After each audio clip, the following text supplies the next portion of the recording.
So hello everyone. Welcome to this webinar. My name is Idris. I'm the founder of RELEVATION, the investment summit in the built world, and this webinar is organized by PropTech Hong Kong. So thanks a lot for this opportunity, Vivian. And we're here to discuss one of the topics that passionates me the most. No, it's not travel, it's not food, it's not music, but it's the built world and the innovation trends in the construction and real estate value chain. And more precisely, we will deep dive on the innovation strategies of large real estate corporates, but also discuss the European PropTech ecosystem, which is a very rich one with 3.2 thousand startups. And you know, when large construction and real estate corporates asked us, but why should innovation be a priority? We often answer them that it's because they don't want to be the T-Rex. The T-Rex was the top of the food chain, but was not able to adapt in a fast-changing environment, and so it basically disappeared. So the T-Rex didn't have any agility strategy or innovation strategy, and so we think that today a number of construction and real estate players are in the same position as the T-Rex. They need to adapt in a fast-changing environment. And so to deep dive in this topic, I'm super happy to have Paolo Riguto from Reach UK, Conan Lauterpacht from Sustainable Future Ventures, and Kingma Ma from PropTech One. Let's maybe first ask to each of you if you can start by introducing yourself, starting with you, Paolo. Perfect. Thanks a lot, Idris, and thank you for the opportunity to be here. Very grateful. So I'm Paolo. I'm a partner at Reach UK. We are part of Second Century Ventures, one of the most active PropTech funds globally. And in turn, we are the venture arm of the National Association of Realtors in the US, which is the world's biggest trade body. So we're we like to say member first, a real estate practitioner focused strategic vehicle. We have, so we sit in the UK, but we have similar programs in the US, Australia, Canada, and they're rolling out. And what we really focus on is investing in companies typically seed to Series A, but we have gone bigger and helping them grow in our local markets. And then Second Century Ventures effectively acts as a follow-on vehicle, ideally until IPO. So they're an evergreen fund, so they never close. And so the idea is really for longevity. So how do we best serve the real estate market through technology that will last through the ages and make a significant impact? That's our sort of core focus. And just one more thing I would say is we are somewhat weaker on Comtech, is less of a focus. We tend to be more focused on post-construction. Yeah, okay, clear. Thanks. Conan, over to you. Hi, hello everybody. My name is Colin Lauterpacht. I am a founding partner at Sustainable Future Ventures. Sustainable Future Ventures is an early stage venture capital fund that we've launched in conjunction with Trizia, that is one of Europe's largest real asset managers. We invest in technology companies in the built environment, and we have a specific focus on solutions that drive sustainability either through environmental or social means. And about at least half of the fund and half of the investments we make go into companies that drive sustainability through their business model, and the rest is general productivity and efficiency. What we aim to do is to bring together really three key skill sets in the fund. That is real estate experience and expertise that can be value additive to companies in the space, technology operations experience, which both I and the other members of the team have, and ultimately traditional technology investment experience in order to be value additive to our portfolio companies. And prior to doing this, I was an early stage technology operator in the PropTech space, and then worked for Altus Group as a technology incumbent, I guess, in the space, and so have worked with a number of the largest real estate investors globally, and so have some views on different innovation strategies, which I'd be happy to share. Excellent, thank you. Conan, Kingma, what about you? Cool, thank you very much. Hi, my name is Kingma, and I work for PropTech One. And PropTech One is a early stage, also mostly focusing on seed and Series A, European PropTech VC firm with offices in Berlin and London. So Berlin is where our headquarters is based, and most of my team is based as well. It's where we started out in 2018. Since then, we've been investing from our first fund, which we closed at the end of last year. And to date, we've made 14 investments We focus on 3 key themes. The first one being digitalization in order to drive efficiency in the real estate and construction markets. The second one for customization to help real estate asset managers and owners adapt their real assets to changing demographics or changing needs. And the third part is on the climate tech, so innovations that can reduce greenhouse gas emissions pre-construction, during construction, and post-construction as well. I joined the team at the start of last year as the head of UK, so I've set up our UK office and we've made a few UK investments so far. And I'm also part of the investment team at PropTech 1 too. Our LP base comes from quite a mix of different international real estate companies doing construction, doing property management. Some are just asset owners, some are family offices with real estate assets. So quite a different mix of different businesses and different specialties within different geographies and different sizes as well. So we're very proud of that mix, and we're very excited to continue investing in the kind of early stage field of European PropTech. Thank you. So a diverse panel of speakers from different backgrounds, different geographies. So good to have you all. Maybe let's start to set the tone with a provocative question, but should innovation really be a survival criteria for construction and real estate professionals today? Should it be really a priority? Starting off with you, Colin, what's your take here? And maybe also explain why, because just explaining yes, of course, is not enough. Okay, so first of all, I think I'm going to draw a distinction between innovation and digitization. And I say this from the perspective of someone that has been in the space for 9 or 10 years now, looking at real estate technology. And that distinction is this, that to me, digitization is the implementation of technology to digitize or evolve existing processes, versus innovation, which is really taking that digitization process a step further and thinking about how can innovation and technology fundamentally change your business model or the way you do business. And for me, the digitization piece of that, which is still a huge challenge for many participants in the industry, it's not even a question. I mean, you know what the industry needs to do, and what many companies in the industry need to do, is move to a state where they are at a level where other industries and other verticals have been for the last 5 or 10 years. And so that you sometimes risk getting this disconnect when everyone's focused talking about innovation and all the latest exciting cutting edge technology or blockchain and the latest shiny phrase, that overlooks the fact that for the majority of participants in the real estate construction space, actually their first and primary challenge is simply digitization. It's implementing the right technology tools to make their existing business processes a little bit more efficient, and moving away from a situation where, you know, prior to COVID, all they had, you know, they'd use email and that was it. And post-COVID, they now use Teams or Zoom and email, but there is, you know, still huge opportunity. So I would make that first distinction. And then if we think about, is innovation necessary, then I would say absolutely, you know, because now we live in an environment where it's not just about sticking with the status quo as things stand. And I think for me, and the reason the fund is named as it is that the sustainability agenda is going to force technology adoption and change in the industry in a way that we've simply not seen before. And technology and innovation is a large piece of the way that companies are going to enable their evolution from current position to being green, CO2 minimizing industry participants.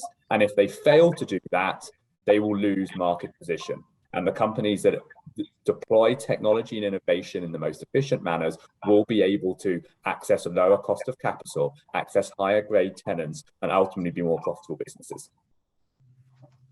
Yeah, potentially even access or acquire and retain talent, because if they don't innovate, they might not able. Any comments here, Paolo? Do you want to add anything? Yeah, I'll jump in, because one, I fully agree on the point of digitization versus innovation. I would say definitely sustainability, it's going to be innovation. I think some of the players that we deal with are still very much focused on digitization, and I think that is fair enough. I think, you know, crawl, walk, run style. I think you have no choice but to innovate in sustainability. And I think Colin's point around business model is actually the key one that I would focus on. Is business model innovation is going to have to come to the forefront because of digitization, right? So we have a value chain of different players with different incentives. that are currently, I think the business model is definitely going to have to change. And I think for real estate asset owners in particular, that's going to be quite a seismic shift compared to what's been happening for the last however long. So I think innovation is critical, but I'm biased. But I think more so than that, I think the applied use of innovation. So I do have a slight concern when it comes to, I've hired a head of innovation who knows the whole tech landscape and knows everybody, but then it has never actually made use of that whatsoever. And it's more, virtue signaling than anything else. Yeah, it's to put in the report, we are busy with innovation. Okay, yeah. Kingma, your take. Yeah, so I think, Idris, you asked the question about survival criteria today. And so kind of what's happening in the world today is a huge amount of inflation. And we know for sure that the inflation is partially driven by rising construction costs. So increases in costs of particularly timber, increase in cost of logistics and transport of this material to sites, shortage of skilled labor as well. That's definitely making a material impact in terms of the actual cost versus expectations of development projections, and so that's going to put a lot of pressure into any companies that are investing or developing real assets. So I think for those companies, definitely there's a greater urge for finding innovative solutions to essentially combating costs and making sure they don't get into a negative cash position. So innovation is a broad term. It means applying new practices as much as applying new tools as well. And I think what a lot of PropTech tools allow is essentially forcing customers who adopt them to kind of embrace a leaner and potentially a much more efficient way of working too. So I'm not saying that PropTech is the solution to inflation at all, but I am saying that inflation for sure is creating a lot of pressure on companies today, particularly companies on the construction world. And so I think that will bring towards more attention on tools and practices that will drive efficiency. Yeah.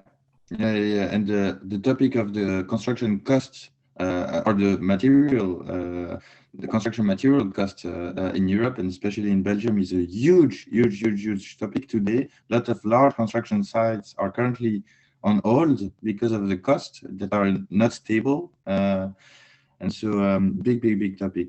Now, PropTech Lab has created an interesting model to assess the innovation maturity of large construction and real estate corporations. And so they use 5 different metrics to assess where you are. Are you aware of innovation, or are you pioneering innovation, like leading innovation? So they've established 5 different stages using 5 different metrics. The first one is, do you have FTEs working full-time on innovation, dedicated to innovation? Do you have a budget allocated to innovation in terms of your annual turnover? Is it 1% or more than 1%? Third criteria is, do you have a clear innovation focus? So you want to focus on customer experience, sustainability, or any other stuff. Do you have a clear innovation strategy? So you know how you are going to deliver on your innovation focus. And finally, is innovation part of the executive committee agenda as always like a talking point? So my question to you, dear panelists, is what do you think about such a model? Do you think it is, what are your comments on this? And also, have you identified any trends in Europe that are relevant, any type of maybe core businesses in the real estate value chain that are more or less mature in Europe? Because a big problem is the siloed value chain, where you have the architect, the engineer, general contractor, the developer, the property manager, the broker, the whole value chain, and the investor at the end of the day. So are there any patterns or any trends, like engineers are not innovating, developers are super innovating? How do you look at this? Maybe starting off with you, Paulo, to hear your thoughts. Yeah, thanks. So let me take it one at a time. It's a lot to digest there. So I think the factors make sense. The one I'd be missing is, the past is the best predictor of the future behavior. And when it comes to innovation, I think there's a clear split between exploration and exploitation. And I think a lot of the factors are more exploration focused, right? So you're going out, you're finding new sort of levels of, you're finding who are the innovators. And also being clear on when we talk about, or at least for us, when we talk about innovation in real estate in the guise of startups, it's how do they find the best solutions? It's not necessarily building them in-house or doing any of that kind of stuff. So really, you do need exploration, but if you don't have exploitation, nothing will happen, right? It's binary. Unless you actually work with an innovative company to provide a service, you're never going to get there. One of the things that I find missing in Europe on those factors is, it's a really interesting case study. I'd highly recommend anyone interested in PropTech should check out UDR Incorporated. It's a US REIT, does apartments. Look at their investor presentation. They literally break out all the technologies, the impact on NOI, how much money they're planning on getting from this, everything from smart homes to self-service to data analytics. And they literally put a number behind it saying, we expect to drive, 50 million of shareholder value. I don't think we are necessarily, I mean, don't get me wrong, it's quite specific, but I'd love to see more large scale developers putting some targets in place that they could stand behind and say, look, in the next 3 years, this is what we expect to do with technology. Also because it's very opaque, right? So we talk to a lot of large scale developers. It's very hard when you're outside to understand, well, what do they really want? If I'm a startup, trying to get my foot in the door is hard enough, then to try and service these guys is even harder. So I think your factors deal very well with the initial part of the value chain. Everything that comes after, when it comes to really operationally implementing some of these technologies, I think would be helpful, right? But I think that is part of why it's such a nascent industry. What was your last point around trends? What I would say in general, we split the market. So we are less focused on the construction side. So we typically focus on those tools for agents. So, the buying and selling of homes and such. And then everything else is pretty much what we call commercial. So where you're a large scale asset owner. So everything from office commercial to built to rent, multifamily. Those that are closer to the end user tend to be more interested in technology is generally where we're at. So BTR, well, one, they also make a lot more money. So BTR and student housing, let's be very clear, are flush with cash, and they are very closely aligned with the end user, right? More so than offices with tenant engagement, because you have FMs and asset managers in between. And so we see where the value chain skips a couple of steps and gets you closer to the end user, where there's more likely to be a brand that has some sort of brand value. And that's where we start seeing the lines blurring on real estate. They are far more tech forward. Is one thing. And then the final thing that I would say, the other trend is that point around, the business model. We were talking to a large association for FMs, and there it's all about how do they now rebrand FMs into building managers, because otherwise you think of the guy who fixes the toilet. Well, that's not really required anymore once you have predictive maintenance.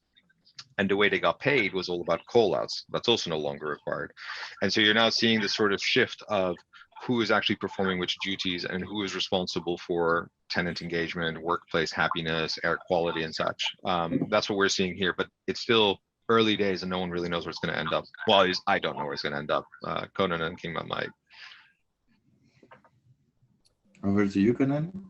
I think I would add maybe one element to the assessment of innovation maturity. And that is connecting the innovation role. And I'm going to use innovation really in this context. I mean, digitization and innovation, but really in my mind, they are best separated. Like, you have a body, if the organization has any scale at all, you have a team that's focused on how you digitize that business. And then you have a team that's perhaps, or an individual that's looking at, what are appropriate solutions and what are interesting solutions in the market. And then once they identify them, they can look at how you exploit them, to Paolo's point. But a key factor is what is the connectivity? What is the structure that connects innovation with the core business operations? Because I think a lot of companies run a risk when they spin up an innovation function, that you have an innovation function that go and do interesting innovation things and find cool technologies, but that there's this disconnect between the core business and the core pain points in that business. And so there's a journey of evolution from an innovation function where they go from just looking at really interesting, the things that excite them the most, to then being pulled back to refocusing on what are the core pain points within this business. And I think one test that where they are is to see how an innovation function interacts with the core business and how they test and assess and prioritize the technologies which they are looking for that core business. Yeah, Yeah, clear. Everything related to change management and the people adopting new solutions as well. Kingma, do you want to add anything? I can add something about the model itself, but I think Colin and Paolo have already said everything about the other parts of the question about business maturities in different asset classes. Okay. Yeah, just about the model itself, I think it's a really interesting 5-part framework. I think it'll be really interesting to ask the question of who that framework is being asked to. Is it the CEO, for example, of the real estate company, or is it people on the ground? So some are quite quantitative questions, like how many full-time employees are dedicated towards innovation. That's very easy to measure. But then the other questions, like, does your company have a clear innovation strategy? I think you might get very different answers depending on the person's position in the company, depending on their responsibility and role as well. So I guess having a better innovation strategy, or a very generalized statement, is something that the whole company is aligned by. So sending out that survey to different audiences would be really interesting. Yeah, absolutely. Yeah. And there is also a challenge in the budget question, because often they have especially developers and REITs investors, they have a budget at the company level and they have a budget at project level, of course, and so it's hard for them to have a view on do they have a budget allocated to innovation, because they say no, we don't have, but we have almost unlimited budgets. We decide where we invest it, but it's not a bucket dedicated to innovation. But anyway, going further, we have seen different innovation strategies that were implemented by large construction and real estate corporations. Sometimes it's a combination of the different following strategies. But usually they pick one of them, either create an incubation department, so where they will try to test new solutions outside of their core business to keep captive their users, or it is acceleration, so source startups from abroad and then accelerate them internally, and at the end of the acceleration funnel decide if they invest or if it becomes just preferential commercial partner. We have companies doing more R&D, so assembling different disciplines, urbanists, philosophists, biologists, etc., to think of the city of tomorrow and then create a vision of innovation to be relevant in the city of tomorrow. We have the innovation hub or co-creation, so try to co-create solutions on specific projects with startups and then try to generalize the approach on the rest of the portfolio. And finally, we have the investment. Invest direct in startups or invest as an LP in a fund. And so my question for you is, do you consider, I mean, what is, according to you, the best innovation strategy, and what are the pros and the cons of investing as an LP in a VC fund? Because to me, it can be an essential tool to have access to information, market intelligence, etc. But curious to hear your thoughts. I'm happy to go first. And I will let you first, Paolo. But maybe additional question, if I may. Why is it bucking as well? Because we have seen many corporates listening to VC raising capital and then deciding not to invest. So why is it bucking? Is it because they don't want to invest their balance sheet outside of their core business, or? So it's a bit of a long question, but for you, Paolo. No, so the reason I just want to go first is because I think there's one thing that for me is missing, and I say it as being in an accelerator. If I was a real estate company, all I would care about is a framework for testing new technologies quickly in a building where I feel the risks to failure are quite low, right? So my concern is sometimes if I was a real estate person and I heard about incubation, accelerators, co-creation, innovation labs, I would just be like, oh my God, I like bricks and mortar and yield, right? And I think that there's a risk that we scare off the real estate industry by making something very big out of it, when actually a lot of what we deal with isn't. I don't need the real estate companies to want to in-house any of this stuff. I just want them to be open to being users of the best technologies out there, right? And some of it, particularly again, if we're talking about commercial, it's look, just give us one building, give us a pilot. Like most of the time, the risk of running a loss is actually quite low. Startups are quite willing to structure around it. You know, we're not, by the way, this is different with construction, right? With construction, this is where you get the issue of material sciences, where, yeah, you don't want to be the first one to produce a building that collapses in 10 years. Yeah. But from where we sit, particularly from a software perspective, I mean, there's a massive bucket that just says a simple, very quick framework for testing out a technology on a limited amount of space with clear KPIs and clear goals. And this isn't easy if you're not a tech person, right? And if you're in a political organization. So I would say that that's the big one that for me is just missing when we talk about transfer. I'll leave the rest of it. I'm going to be pretty negative on the LP point around corporate. So maybe someone else wants to take it away and be more positive than I'll be. Colin or Kingma, you both. I'm happy to take a shot. So yeah, I mean, obviously, the answer is what it depends on what the real estate LP is most after. I think there's very good reasons to invest both directly and also indirectly to PropTech startups, and indirectly means basically going through a VC. I think the core reason for basically going indirectly is because that VCs see a lot of startups ultimately. So and we spend a lot of time not only looking, but also categorizing what these startups do, how they're positioned against each other. So if there's an LP interested in a particular business model or particular technology that they believe can make an impact, then we bring a lot of information in terms of the companies that we've seen and a comparative in terms of whether that company, whether the companies we've seen are better or worse for whatever reasons than whatever the LP might be proposing. I think that's kind of reason number one. I mean, I think as generally the LP interactions that we have as a fund are with senior figures, so C-level figures, or the head of innovation for whatever LP as well. So they are people with quite a lot of good mandate. And I think their interest is to learn as quickly and as efficiently as possible about what's kind of going on in the market. And I think there's three kind of core ways to learn.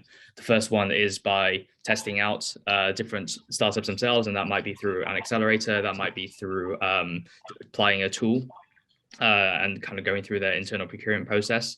I think that's number two is in terms of speaking to other people in the real estate market, so they're kind of peers. And real estate is quite a collaborative industry at a macro level because it's obviously such a huge industry as well. So people are very used to kind of sharing the knowledge and sharing ideas with each other.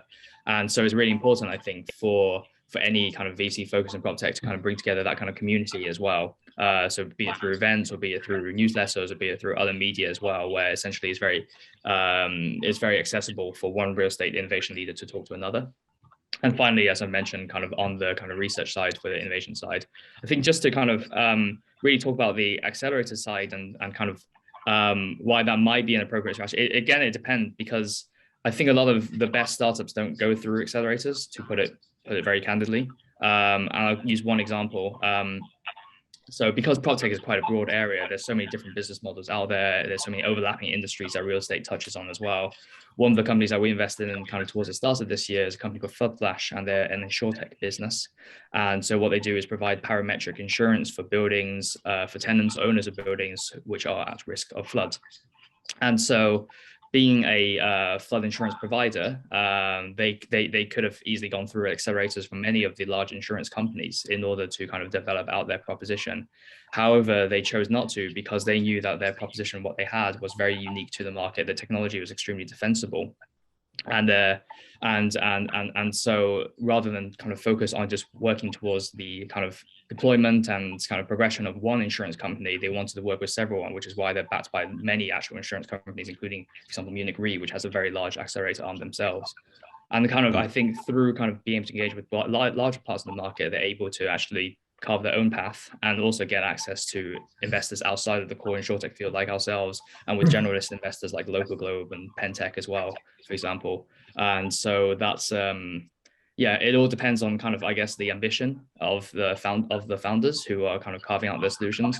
But I've seen quite often that's kind of startups that kind of go through a corporate backed accelerator often become just a corporate procurement tool, and so that brings quite different exit opportunities, I think, to those founders. Yeah, I see. I guess just to add a couple of words, I mean, to pull it back to the beginning, which was like, how do different innovations, what are the benefits of different innovation strategies? and you know, for me, it always starts like you've got to start with the organization assessing the technology capabilities within it and making sure that they have someone in the organization that is capable to assess what are the appropriate technologies for that business. And then everything needs to get built upon that bedrock. Otherwise, you basically have people going out and finding shiny toys.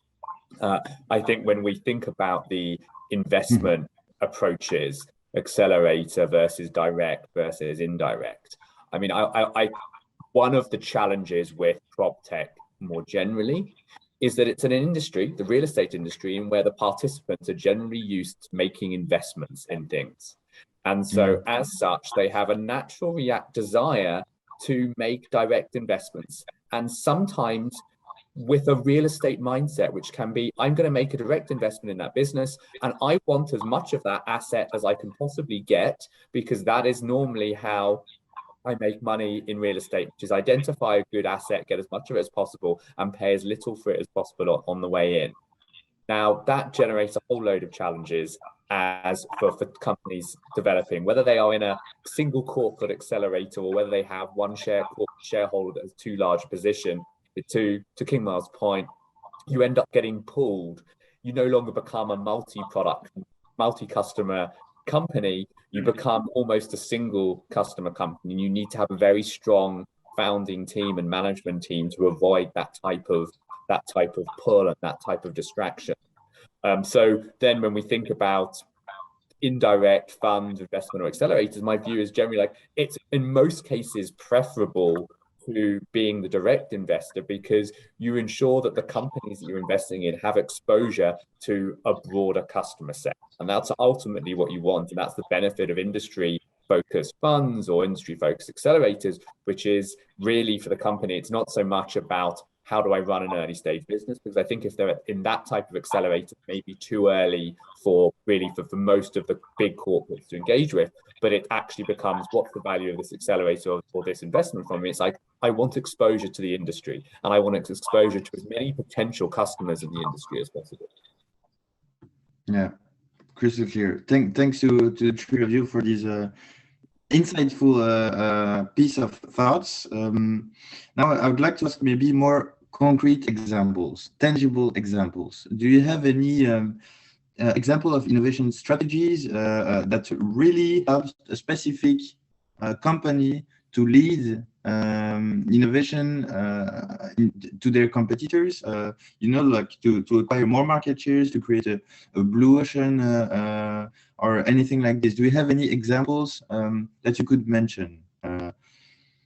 Maybe you can, or Paolo? Yeah, go ahead. I can give you one, but just because it's a small one that really is so no one will probably have heard of them. So I can't. It will take me a while to think of a big player. So.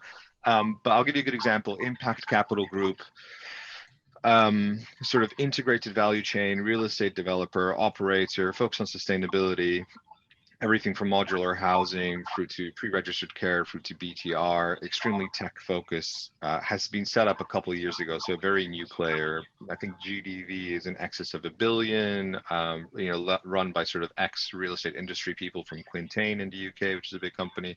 But they sort of went that approach, like, so this might be unfair because they had clean slate, right? So they came in and they basically said, like, look, tech is at the forefront of what we do at every part of, and that's why they bought a factory to do timber frame modular housing, and then they brought in tech and the whole, like, so it's unfair, but that's the best example I can think of is that they, and you know, again, I think I love the way Conan had it with digitization versus innovation. These guys for me are innovative because they skipped the whole digitization point, which I think for a lot of big corporates you just need to do.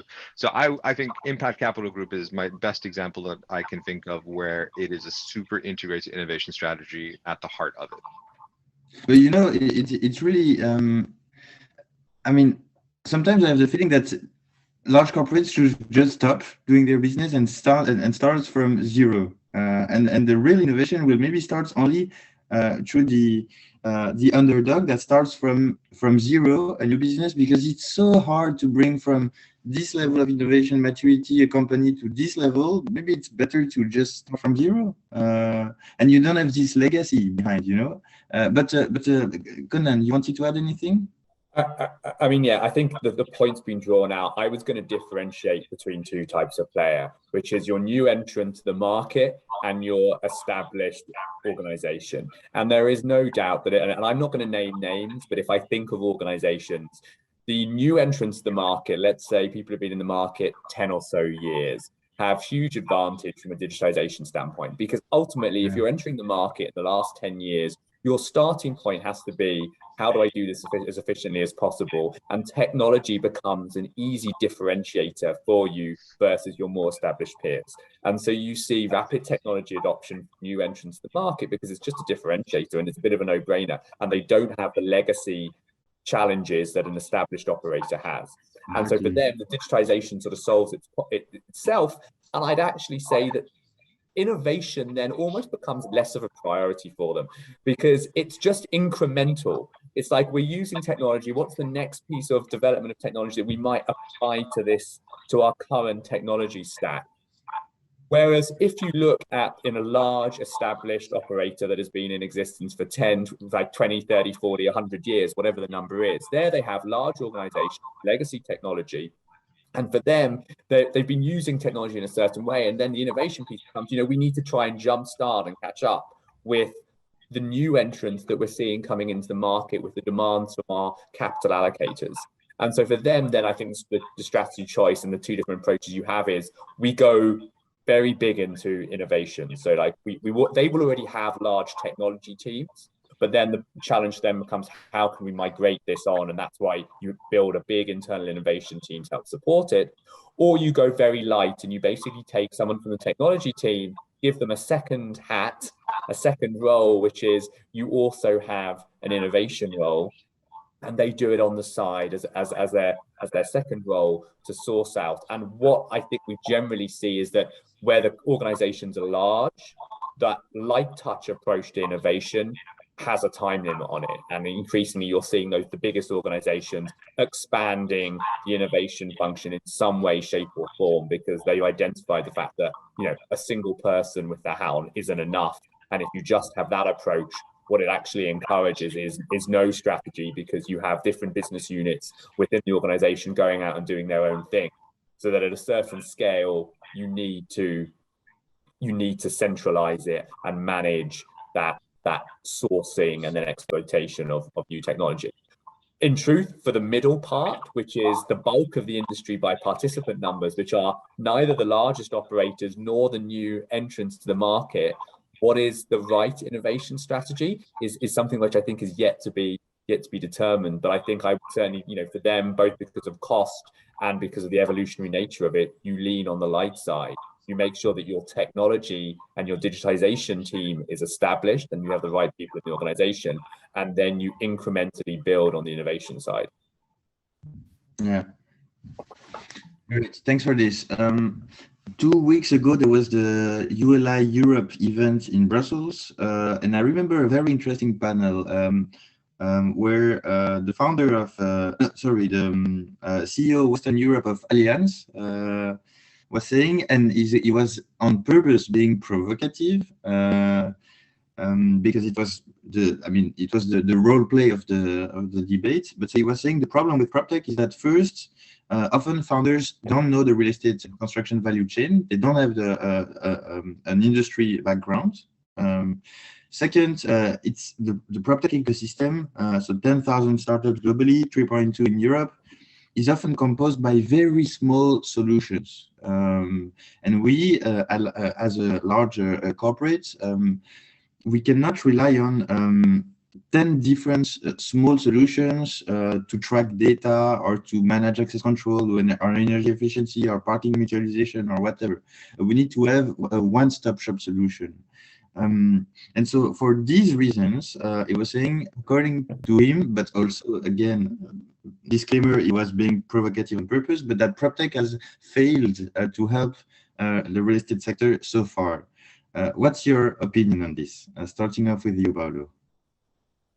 Yeah, so I think on the first point around there's a lot of solutions. I think we see a lot of that. I just want to sort of make the anecdote that I usually say is, we're all sitting in buildings, right? We all experience buildings for 95% of our day, pretty much, right?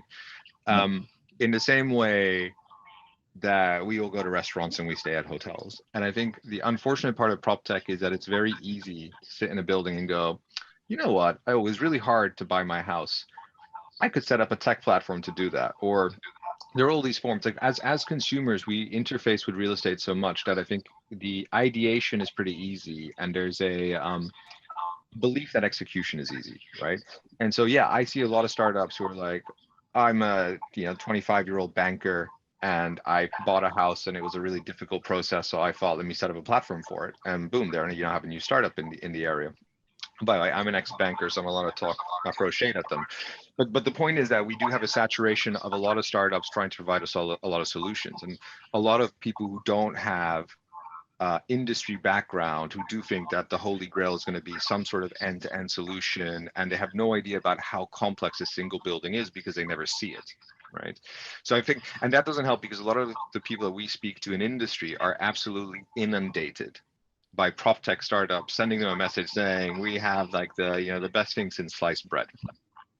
And where I think it's very unfortunate is that because it is a fragmented marketplace, a fragmented marketplace that is typically risk averse and doesn't understand non-asset based investing or non-asset based products, actually a one-stop solution is probably the best you're going to get from, let's call it a market clearing point, right? So i.e. I'm not incentivized to do some sort of BIM model because, like, why would I bother? Because I'm not getting paid for it. My margins are super tight, but someone 5 steps down the value chain could probably benefit from it. Right now, there's no transfer. There's no monetary transfer that takes place between industry participants, not really, right? If you had a one-stop solution, I think that would have worked, because you would have been able to sort of say, well, look, actually the FM should subsidize this and the lawyer should subsidize this part because they benefit from having the construction company set up everything properly. I mean, right now that's very difficult. And right now, actually, a lot of the value probably does sit on the development side of the construction side, but they have super tight margins and extremely, like you mentioned, Idris, supply chains are all over the place. They can't afford to do a lot of the stuff that would actually be quite beneficial to everyone further down the line.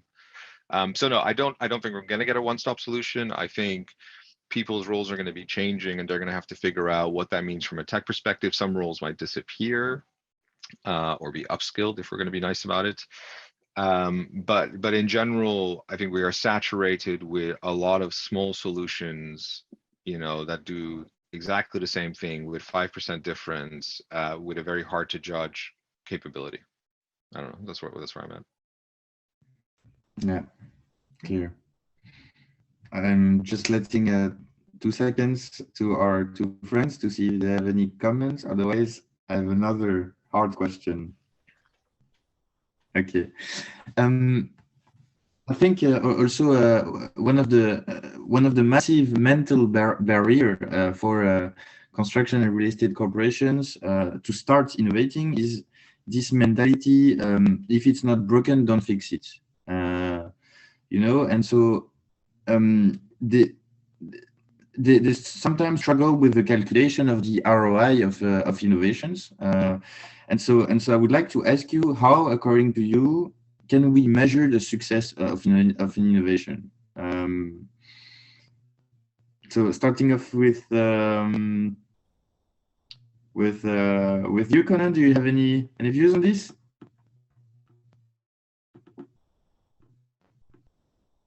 Or Kingma in the meantime? Yep. Yeah, go ahead. Sorry, no, go on, Colin. I guess if it's don't broke, don't fix it. I think it's, it is a challenge traditionally, and as I said, looking at technology adoption in the industry, it has been, if we look over the last 10 years, as we've already touched on, adoption has come from the new entrants who have to do it, and it has come from the largest investors globally, who are often managing multiple asset classes, and so for whom the comparison across their asset classes, fixed income versus equities versus real estate, identifies real problems in the data collection and technology usage in the real estate space. And so then you have the mid-market, which effectively have that attitude broadly, which is, we're making lots of money, technology would be nice, but this is not a priority for us right now.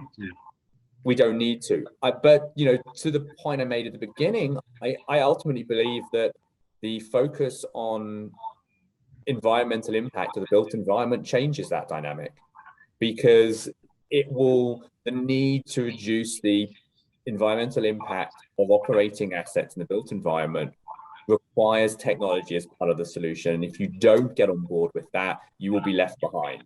Ultimately, your assets will be discounted, your operating margins will be thinner, your cost of capital will be higher. So for me, that's what makes it such an exciting time to be a technology investor in the space, is that I've been talking about adoption for almost a decade, and it's been slower than I would have liked to have seen it. But now we see a driver that goes straight to the bottom line, and ultimately that's what moves the industry. Yeah, I do agree. Kima? Yeah, I think that if we go back to kind of looking at the startups perspective, yeah, founders might come from real estate background, might come from other backgrounds. It doesn't matter really. Like the best founders are the best business people. They are people who are extremely resourceful, extremely quick to responding to opportunities, and extremely resilient as well. And if you look at some of the kind of the prop tech startups that have gained most traction in the last like 10 years, particularly I would say in North America, you know, many of these companies were quite nascent for a long time. I think about Procore as an example. I think it took about a decade for Procore to kind of since it launched, since inception, to actually gain significant traction in the construction and development world. And then it was just positioned in the right place at the right time when finally the construction industry was like, okay, we need to start looking at digital tools in order to, you know, aggregate all the information together in order to manage our mistakes and our risks into one place. And Procore, you know, put a hand up and said, hey, we've got the right solution for it as well. So like the you know, kind of what the industry is looking for changes over time. I think about climate tech kind of today, when lots of real estate companies, especially European ones, are very, very you know, zealous about advocating how it needs to be greatly adopted. But then you know, climate tech has been around for a long time. There's been so much traction, for example, in direct air capture technology, DAC technologies, and yet DAC has been around as a physical machines since the 1980s as well. So it's really about timing the market right. So kind of going back to the Allianz CEO's point as well, you know, it's a two-way conversation, right? So do you have the right solution? Are you building towards the customer's requirements? But also, is the customer currently exactly looking for your solution? I think that's a very dynamic process. Yeah. So you allow me to do the perfect bridge to the second part of the topic, and we have only 5 minutes left, so I'll be to the point. How is the European ecosystem, PropTech ecosystem like? Have you identified new trends, for instance, new segments of PropTech that are currently emerging, that are currently growing strong? Are there new kids on the block? I don't know who wants to start. Maybe Paolo, do you have any comments here? Oh, that's a tough one, because we are somewhat theme agnostic in the way we work. Yes. And I think it's too late now to say like anything climate related, because that's no longer emerging. That's like full front and center, right? I mean, I think that is just, most of PropTech is really going to be around that. And so I think, you know, work that SFE is doing is great, because it just makes it so much easier for all other tech adoption in real estate. Further away, but I think you and I've discussed it before. I'm quite interested in cyber tech and at what point that starts coming in. But I do think I'm not even sure I would classify it as emerging. I would say London, particularly because of the fintech, and it has a strong cyber tech base. Cyber tech is the one that I would be looking for in the next couple of years to really come through, given all the investment in IoT sensors and everything else that comes into the buildings. But it is in the middle. No, tenant engagement. I would say tenant engagement, just as a broader sort of theme, is the one that we see a lot of interest in from practitioners, really. Less so from tech side, just more practitioner focused. Yeah. King, you want to add anything? Yeah, I think that there's now a lot of digital solutions for PropTech. So, for example, property management systems, I think tenant engagement systems as well. If a real estate asset manager or landlord wants to be interested in those areas, then they can quite quickly find many solutions. So I think the actual area that might be interesting now is is there going to be some kind of consolidation actually in the market, because there's so many tools around that have the same value proposition that ultimately are trying to pitch to the same audience as well. There's definitely still opportunities in certain real estate asset classes.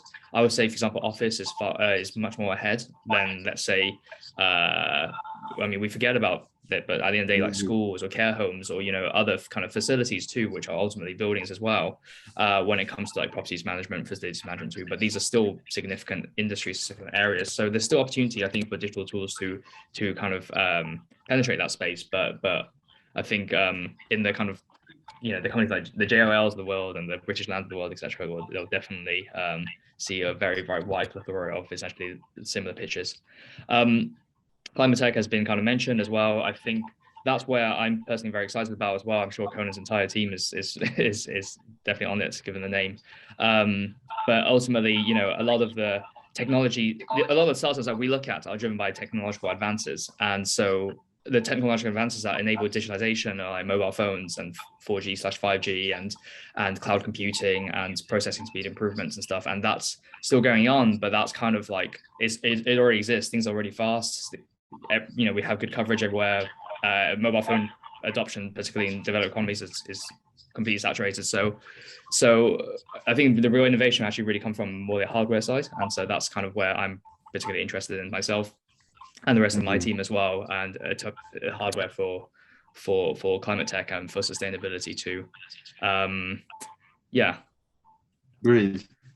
Conan, we have 30 seconds left, or a bit less. So anything on your side? I'm actually just going to jump in on what Paolo said. I think cyber and actually the infrastructure that will support the rollout of IoT. You know, when I think about the smart building environment, it can sometimes feel like a bit of a red ocean. There are so many solutions out there, you know, whether it's in HVAC optimization or BMS. But actually what's really interesting is how do we adapt to thousands of more endpoints generating data, and how do we secure that, and how do we enable it? And, you know, there'll be some interesting developments in the coming years there. Yeah, I do agree. Well, it was a pleasure, real pleasure to have you all on board. Thank you a lot for your time, for your insights. Very inspiring. I hope the audience liked it. And it was just a preview of what's coming on the 29th and 30th of June. Go to relevation.org and join us. Thank you very much. Thank you, Idris. Thanks, Hong Kong. Thanks a lot.